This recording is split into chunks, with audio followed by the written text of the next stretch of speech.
அனைவருக்கும் எங்களது அன்பான புத்தாண்டு நல்வாழ்த்துக்கள்.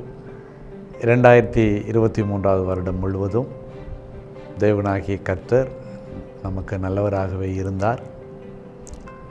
எங்களுடைய குடும்பத்தின் சார்பாகவும் கிரேட் கமிஷன் மிஷன் ஊழியங்களின் சார்பாகவும் இந்த பதிவின் ஊடாக உங்களுக்கு வாழ்த்துக்களை தெரிவிப்பதில் மிகுந்த சந்தோஷம் அடைகிறோம்.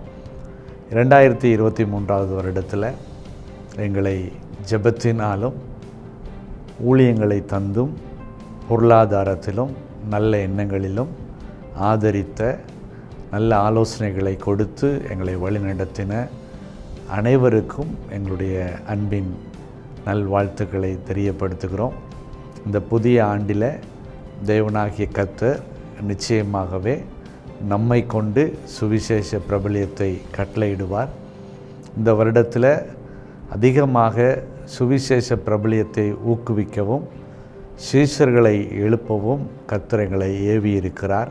அதற்கு ஆதாரமாக அப்போஸ்தலர் நடபடிகள் 4வது அதிகாரம் 31வது வசனம், அவர்கள் ஜெபம் பண்ணின போது அவர்கள் கூடியிருந்த இடம் அசைந்தது, அவர்கள் எல்லாரும் பரிசுத்த ஆவியினாலே நிரப்பப்பட்டு தேவ வசனத்தை தைரியமாய் சொன்னார்கள். இந்த 2024 வருடத்தில் ஜெபம் அது நாம் அதிகமாய் செய்ய வேண்டியதாக இருக்கிறது. நாம் ஜெபிக்கும் பொழுது பரிசுத்த ஆவியானவரால் நிரப்பப்படுவோம்.